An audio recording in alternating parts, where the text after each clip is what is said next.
आपको एक नवीनतम शायद लगेगी ये बात, एक बात बताएं। अभी एक एकादशी निकल करके गई, हरिशयन एकादशी। भगवान शयन करते हैं, देव सो जाते हैं, उसके बाद में ज्यादा शुभ कार्य आदि शादी ब्याह के सुंदर मंगल कार्य नहीं होते, क्यों? भगवान शयन कर रहे हैं। एक जगह एक वैष्णव से सुना, भगवान बलि के यहां पर गए थे 3 पग जमीन लेने के लिए, तीनों लोगों को नाप लिया। बलि ने कहा कि प्रभु तीसरा पग मेरे सिर पर रख दो। भगवान ने कहा कि भैया तुम्हारे इस भक्ति से हम बड़े प्रसन्न, वरदान मांगो। तब बलि ने कहा कि ऐसी कृपा कर दो, जब भी अपने भवन में प्रवेश करूं और जब भी अपने राजभवन से बाहर आऊं तो आपका दर्शन हो। भगवान बोले तो सीधी कहो, चौकीदार बन जाए तुम्हारे। बोले यही समझ लो। शंख चक्र गदा पद्मधारी चतुर्भुज रूप धारण करके चौकीदार बन गए बलि के। अब यही एकादशी, हरिशयन एकादशी का दिन आया। भगवान को नींद आती है। वैसे तो भगवान कभी शयन करते नहीं, समस्त उनको नींद आती नहीं, लेकिन फिर भी भाव है। तो हरिशयन एकादशी आनी थी तो सब देवता दौड़े दौड़े गए, भगवान आपके शयन का समय है, आपको शयन करना चाहिए।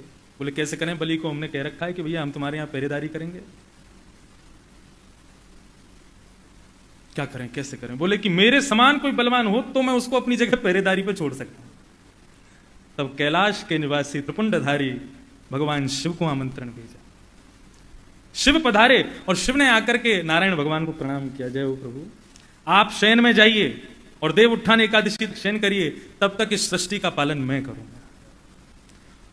तो हरिशयन एकादशी से लेकर के और देव उत्थान एकादशी तक भगवान शिव इस पृथ्वी के पालक, पोषक और संहारक के रूप में विराजते हैं। इसलिए शयन एकादशी के बाद में प्रारंभिक दिन जो हैं वो श्रावण के ही होते हैं। भगवान शिव नए नए राजगद्दी पर बैठते हैं तो रोज अभिषेक होता है उनका रोज अभिषेक होता है। तो मन बड़ा गदगद हो गया जब ये सारे संयोग एक साथ बन गए कि रुद्र गीत आ रहा है, समूति अमावस्या के दिन आ रहा है, भगवान शिव आज के दिन कण कण में व्याप्त होते हैं। सोमवार और अमावस्या दोनों एक साथ हमें समूति अमावस्या।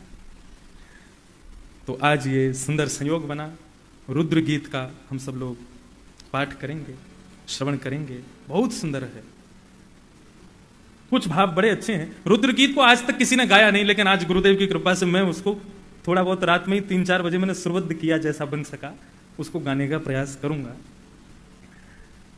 गीत क्यों? भगवान को गीत से बड़ा लगाव। भागवत में 7 गीत हैं जो मैंने आपको गिनाए। ये तो 7 मुख्य गीत हैं, 7 उपगीत और हैं छोटे छोटे छोटे छोटे। उनमें से एक गोपी गीत से पहले आता है प्रणय गीत। मैं एवं विभोर हति भवान गदितुम नशंशम संत्यज्य सर्व विषयाम स्तव पाद मूलम। ऐसे छोटे छोटे गीत भी हैं, लेकिन ये 7 मुख्य गीत हैं। भगवान को गीत इतना प्रिय क्यों? और तो और ये 7 गीत सुनने के बाद भगवान से रहा नहीं गया। महाभारत युद्ध क्षेत्र में जाकर के भगवान ने भी गीत गाया, भक्तों ने गाए तो वो गीत बन गए, और भगवान ने भक्त को समझाने के लिए गाए तो वही गीता बन गया। गीत की इतनी महानता, इतनी विशेषता क्यों? एक शास्त्र का श्लोक है, गले रत्नम गीतम गगन तल रत्नम दिनमणि निशारत्नम चंद्र शयन तल रत्नम शशिमुखे नदी रत्नम गंगा नृपति कुल रत्नम रघुकुलम सभा रत्नम वेद्या श्रवण तल रत्नम हरि कथा। बहुत सुंदर श्लोक। मैंने जब पहली बार सुना तो भी मेरे रोए खड़े हुए, और अब भी बोल रहा हूं तो भी रोए खड़े हो गए। इतना सुंदर श्लोक। गले रत्नम गीतम, गले का रत्न, गले में पहनने सुंदर सुंदर आप आभूषण पहनो, स्वर्ण के सुंदर जवाहरात पहनो, उससे गले की शोभा नहीं है। गले रत्नम गीतम, गले का रत्न क्या है? बोले गीत। गीत के भाव में केवल गायन नहीं आता, गायन आता है। भगवान क्या कहते हैं? नारद जी ने कहा अपना एग्जैक्ट एड्रेस दे दो मेरे को, निस्संदेह जहां पर मुझे पूर्ण विश्वास हो जाए कि नहीं आप मिलोगे ही मिलोगे, आप बैठे ही हो वहां पर, ऐसा मुझे स्थान बताओ। आप तो सब जगह बैठे हो, लेकिन एक जगह मुझे बताओ जहां पर आप किसी भी कीमत पर मिलोगे। अगर कभी इमरजेंसी आ जाए मुझको और आपकी जरूरत हो, मैं दौड़ करके जाऊं, तो आप कौन सी जगह मिलोगे? भगवान कहते हैं मद भक्ता यत्र गायंती तत्र तिष्ठामि नारद। नारद,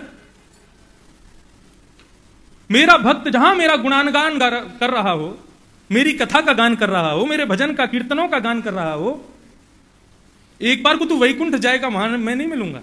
ना हम बसामी वैकुंठे। एक बार को योगी संत महात्माओं के मठों में ढूंढोगे तो भी मैं हो सकता नहीं मिलूं, योगी नाम हृदय न च।